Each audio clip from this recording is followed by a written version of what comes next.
안녕하세요. 한풀이 영어의 한잔입니다. 일단 이 영상 보시기 전에 한풀이 자료실에 들어가시면 제가 직접 만든 자료 올려놨으니까요. 보고 참고하시면 더 도움이 될 것 같습니다. 지난 시간까지 의문문을 만드는 내용들을 다뤄봤었는데요. 그 의문문을 만들 때 의문사 없이 그 문장들을 만들곤 했었습니다. 이번 시간에는 의문사를 활용해서 의문문을 만들어 보는 그 시간을 가져보도록 해볼게요.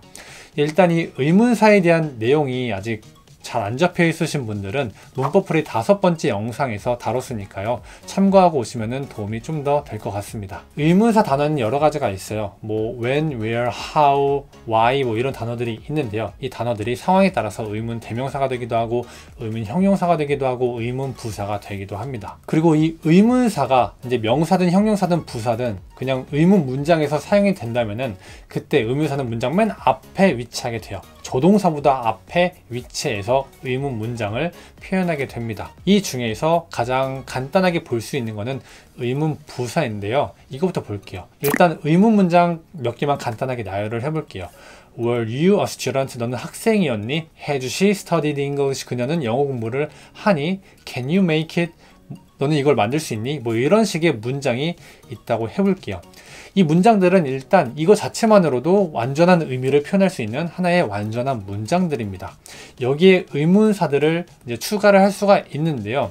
일단 완전한 문장에서 그 문장 구조를 변화시키지 않고 의미만 추가를 하는 건데 이때 부사를 넣을 수가 있어요. 부사는 문장에 있어도 되고 없어도 되는 그런 단어라서 문장의 형식에 전혀 영향을 주지 않죠. 그래서 의문 부사를 이 문장에 넣을 수가 있는데요. 이때 의문사는 문장 맨 앞에 넣게 됩니다. 여기다가 하나씩 넣어 볼게요.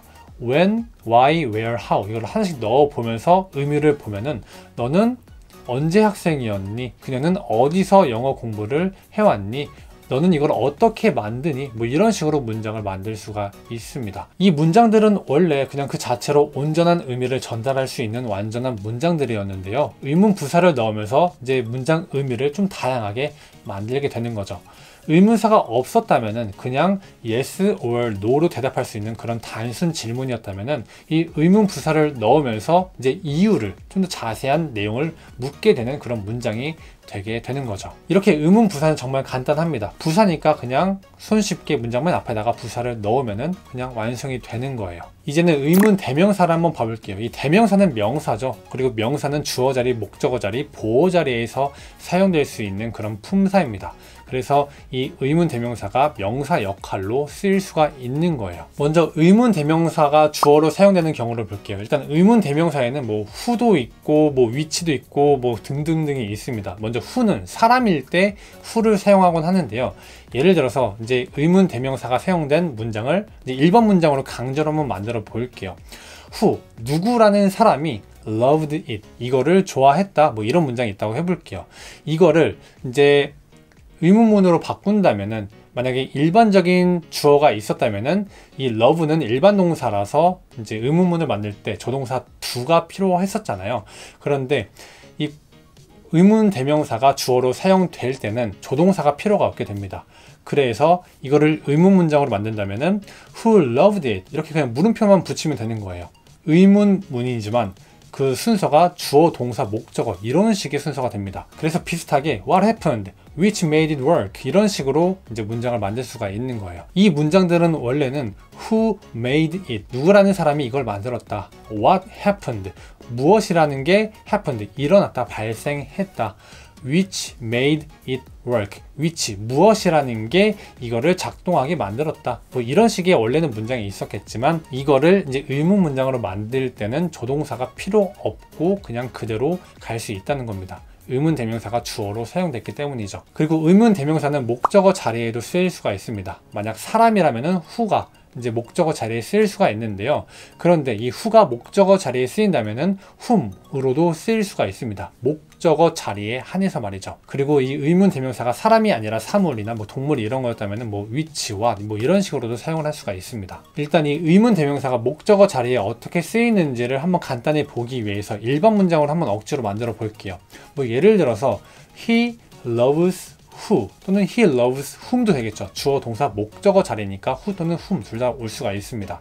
그리고 또 you want what 너는 원한다 what을 이런 식으로 문장을 만들었다고 해볼게요. 이제 이 문장을 이제 의문문으로 만들게 되면은 각각 이제 일반 동사가 사용된 문장이니까 조동사가 필요하게 됩니다. 첫 번째 문장은 he, 주어가 3인칭 단수니까 do, does가 오게 되겠죠. 그리고 아래 문장은 주어가 3인칭 단수가 아니니까 do가 오면 됩니다.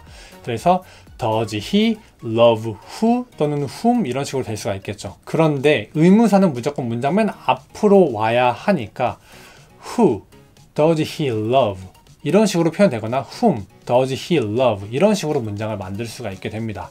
그리고 두 번째로는 do you want what 이런 식으로 되는데 이 what 의문사를 문장 맨 앞으로 빼야 하니까 what do you want 이런 식으로 문장이 완성이 되는 겁니다. 그리고 의문 대명사는 명사니까 보어 자리에도 쓰일 수가 있죠. 그래서 이 보어 자리에 쓰일 때 이때도 구조를 보기 위해서 의문사를 일반 문장에다가 억지로 한번 끼워서 만들어 볼게요. 그래서 보면은 you are who 너는 who다 이렇게 이 형식 문장에서 쓰이는 것을 볼 수가 있고요. 그리고 또 it is what 이거는 what 이라는 거다 뭐 이런 식으로 문장을 만들 수가 있습니다. 일단 이 형식 문장들은 다 비동사가 사용이 됐죠. 이 비동사가 사용된 문장은 이 비동사가 스스로 이제 의문문을 만들 수가 있어서 이 비동사를 문장 맨 앞으로 빼면은 의문 문장이 된다고 했습니다. 그래서 are you who 그리고 또 is it what 이런 식으로 이제 의문문을 만들 수가 있어요. 그런데 의문사는 문장 맨 앞에 와야 하는 규칙이 있어서 다 앞으로 빼버리면은 who are you? What is it? 이런 식으로 문장이 완성이 되게 되는 겁니다. 그리고 이제 의문 형용사를 볼게요. 의문 형용사는 형용사니까 명사를 수식하는 역할을 할 수 있겠죠. 그리고 이 형용사라는 거는 원래 보호 자리에도 쓰일 수가 있는데요. 의문 형용사는 보호 자리에 쓰이기가 좀 애매합니다. 네, 그래서 보호 자리에서는 쓰이지 않는다고 알고 계시면 돼요. 뭐 예를 들어서 whose라는 의문사가 있어요. 이 whose는 의문 형용사로도 쓰이고 의문 대명사로도 쓰일 수가 있는데요. 이 whose가 보호 자리에 있을 때 이게 왜 의문 형용사로는 쓰일 수가 없는지 좀 파악하기가 쉬워요. 예를 들어서 it is whose라는 문장이 있다고 해볼게요. 이거는 주어 동사 보호로 이루어진 문장입니다. 만약에 이 whose가 명사라면은 누군가의 것 이란 의미가 되고 이 whose가 형용사라면은 누군가의 이런 식으로 표현이 되게 됩니다. 그리고 뜻으로만 본다면 일단 명사로 사용됐다면은 이거는 누군가의 것이다.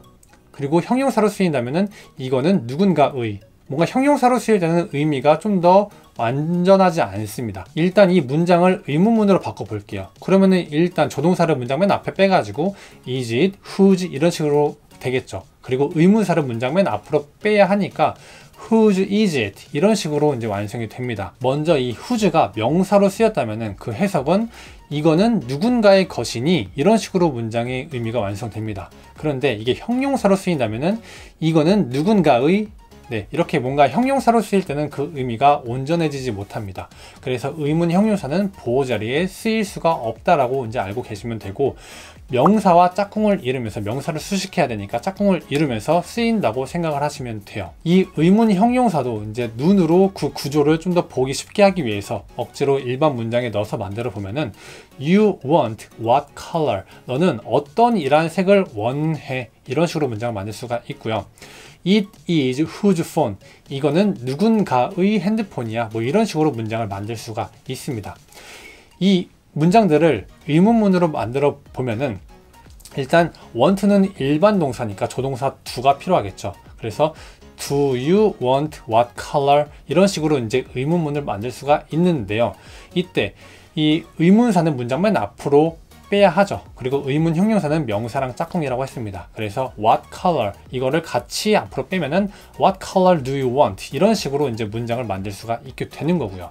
그리고 또 it is whose phone 이 문장도 이제 의문문으로 만들어 보면은 여기서는 일단 비동사가 사용됐으니까 비동사를 맨 앞으로 뺍니다. Is it whose phone 이런 식으로 문장을 만들 수가 있는데요. 이때도 의문 형용사 whose를 맨 앞으로 빼야 되는데 짝꿍인 명사 phone도 함께 앞으로 빼면은 whose phone is it 이런 식으로 문장을 만들 수가 있습니다. 이번 시간은 이렇게 의문사가 사용된 의문 문장을 한번 만들어 보는 시간을 가져봤습니다. 이 의문사가 없다면은 그냥 맞다 아니다 yes or no로 대답할 수 있는 그런 문장이 만들어지곤 하는데, 의문사를 사용하면서 이제 다양한 이제 이유를 끌어낼 수 있는 그런 의문 문장을 이제 표현할 수가 있게 되는 거예요. 그리고 지금까지 알아본 이제 문장들은 다 직설적으로 물어보는 직설법에 속하는 그런 의문문에 대해서만 알아봤었는데요. 그런데 간접 의문문이라는 것도 있습니다. 그리고 이 간접 의문문을 만들 때 의문사가 사용이 되곤 합니다. 그래서 다음 시간에는 간접 의문문에 대해서 알아보는 시간을 가져보도록 해볼 거예요. 이번 시간은 여기까지고요. 그러면 다음 시간에 봬요.